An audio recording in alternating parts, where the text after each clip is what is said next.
Observation 1. 在单一市场的大潮中，法国农民曾面临着巨大的挑战。欧盟的农业补贴政策变化，加上外来农产品的冲击，让本就艰难维系的小规模农场雪上加霜。曾有一位种植葡萄的农民，他的葡萄酒在单一市场之前享有地区保护，价格稳定，但政策改变后，他不得不与来自意大利、西班牙的廉价葡萄酒竞争，最终不得不改变种植策略，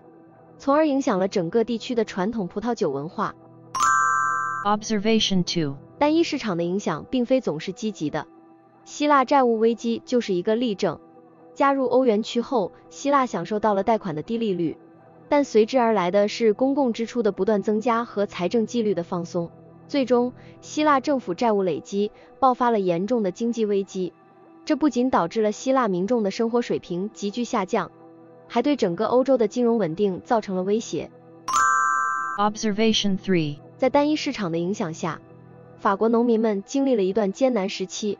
曾记得，在1990年代早期，一位法国葡萄种植者，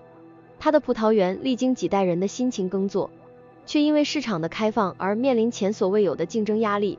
意大利和西班牙的葡萄酒以更低的价格涌入法国市场，这位农民不得不寻求创新的种植技术和营销策略，来保住自己的生计。这一变化不仅影响了他一家人的生活，也触动了整个地区的农业产业结构。Observation 4. 爱尔兰的经济奇迹与单一市场的建立密不可分。在1990年代，爱尔兰通过低企业税率等政策吸引了大量的外国直接投资，其中不乏硅谷的科技巨头。这些公司的入驻，不仅为爱尔兰带来了科技和资本的注入，也为当地居民提供了高薪的工作机会。爱尔兰因此成为全球科技产业的一个热点，被誉为欧洲硅谷。Observation 5. 西班牙的旅游业例子充分展示了单一市场政策的积极面。随着边境的开放，西班牙成为了欧洲人旅游的首选目的地。巴塞罗那的圣家族大教堂、马德里的普拉多博物馆和安达卢西亚的阿尔罕布拉宫等美景吸引了成千上万的游客。旅游业的繁荣为西班牙带来了大量的就业机会，也促进了地方经济的发展。Observation 6. 比利时巧克力以其精致和高品质闻名于世，但在单一市场的影响下，比利时巧克力制造商面临着来自外国较低成本生产的巧克力的竞争。这些竞争者利用较低的人力成本和大规模生产的优势，冲击着比利时的传统行业。一些小型工坊为了生存，不得不转向更具特色的定制市场，或是进行品牌重塑，强调比利时巧克力的独特工艺和历史传承，以此与竞争对手区隔开来。Observation 7. 丹麦是全球知名的乳制品生产国，但在单一市场政策下，丹麦的奶农和乳品企业却面临了挑战。由于市场开放，来自波兰和德国等地的廉价乳制品涌入，丹麦本土产业压力倍增。尽管如此，丹麦奶农通过提高生产效率和产品质量，以及开发有机乳制品市场，成功地巩固了他们的市场地位，并且在全球乳品产业中保持了竞争力。Observation 8. 曾经，葡萄牙的纺织业在全球市场上占据了一席之地。然而，随着单一市场的实施和全球化的加剧，亚洲尤其是中国的低成本纺织品开始占据优势。葡萄牙的纺织制造商不得不面对激烈的国际竞争。适应这种变化，葡萄牙纺织业开始向高端市场转型，着重于设计和技术创新，成功地为自己在市场中找到了新的定位。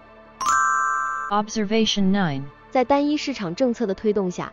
芬兰的教育体系受到了国际的瞩目，成为一个成功的出口产品。芬兰以其高质量的教育系统闻名，吸引了大量的国际学生。随着越来越多的欧盟国家学生选择在芬兰求学，芬兰的高等教育机构开始拓展国际合作项目，将其教育模式和专业知识出口到其他国家。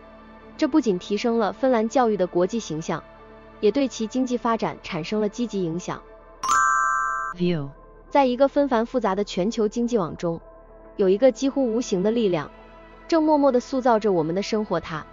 就是被称为单一市场的经济政策。这一政策不仅重塑了国际贸易的面貌，也在不经意间影响了我们日常生活中的点点滴滴。那么，什么是单一市场？简而言之，单一市场是一个无国界限制，允许人员、货物、服务和资本自由流动的经济区域。欧盟是单一市场政策的典型代表。通过这一政策，成员国之间犹如撤出了隐形的墙，商品可以畅通无阻，企业可以跨越边境扩张，消费者享受到了更为丰富多样的选择。然而，这并不是一个简单的经济决策，它的背后是复杂的政治博弈和经济策略。那么，为什么会有国家如此热衷于使用这类政策呢？首先，单一市场能够放大市场规模，增加成员国的竞争力，它能够吸引外资，推动技术革新，进而带动经济增长。但同时，这也是一柄双刃剑。单一市场的实施可能会加剧贫富差距，弱化某些国家的经济自主权，甚至可能导致一些行业的衰落。以欧盟为例，单一市场的建立促进了成员国之间的贸易与合作，但同时也带来了对外部国家贸易壁垒的建立。这样的政策决定了全球经济格局的重新分配，也给不同国家的政治关系带来了新的挑战。接下来，让我们沿着历史的脚步回溯，看看这条经济大动脉是如何一步步演变成为今天这样一个巨大的经济网络。我们可以看到，无论是在18世纪的自由贸易运动，还是在20世纪末的欧洲一体化进程中，单一市场的观念一直在发展和深化。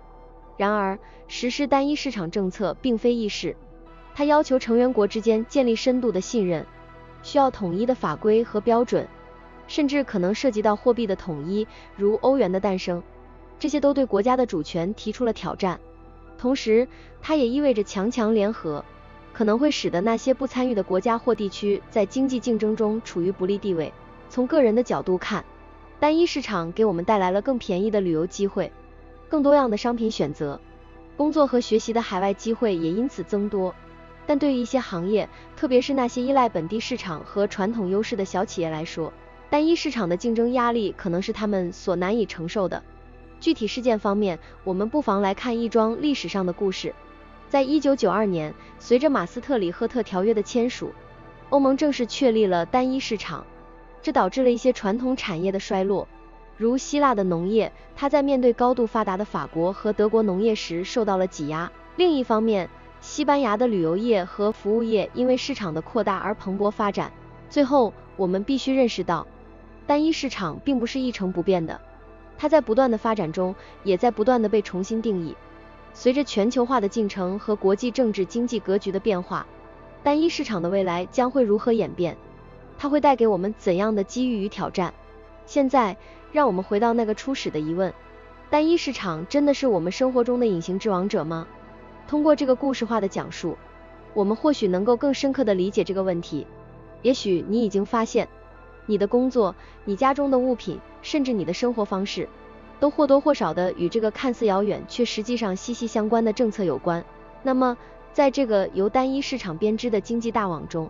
我们究竟应该如何定位自己，又该如何把握未来的发展呢？这就留给读者们去思考了。在单一市场这一宏大政策的帷幕拉开之前，欧洲的经济格局被国界清晰的划分，各国之间的贸易往来频繁，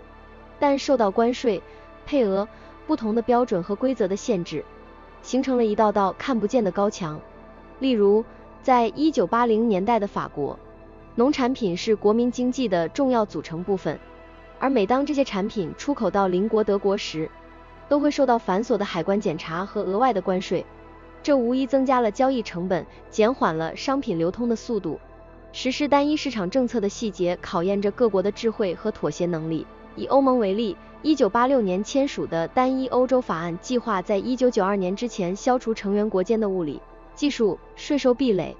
这一宏伟计划涵盖了300多项具体的措施，旨在统一标准、简化法律和行政程序，以及取消边境控制。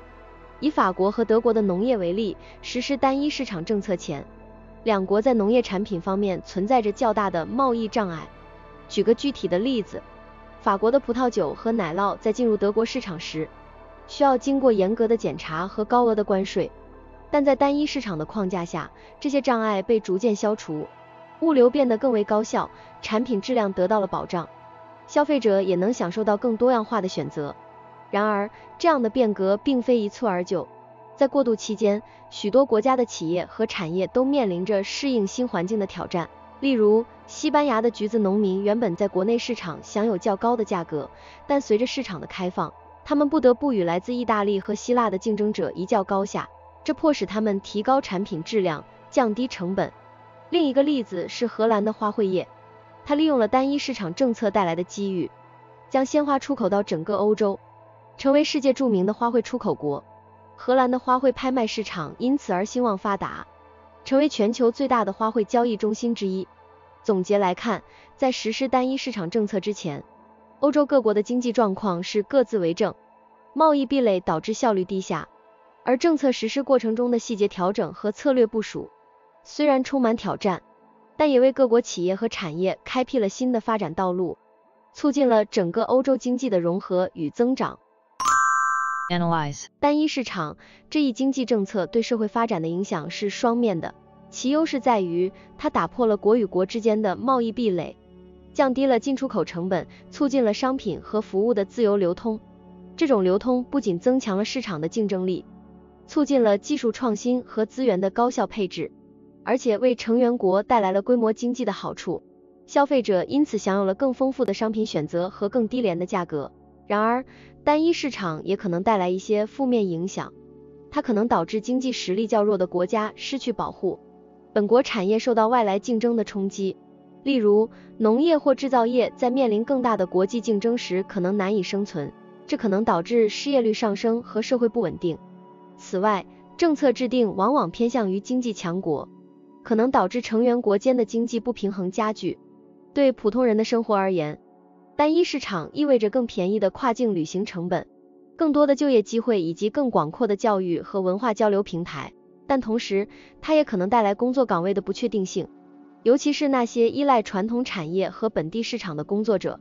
在一个高度一体化的经济体中，个人的生活和工作选择更多受到全球市场动态的影响，这要求每个人不断提升自身的竞争力和适应力。总的来说，单一市场为社会发展带来了机遇，但也伴随着挑战，对普通人的生活产生了深远的影响。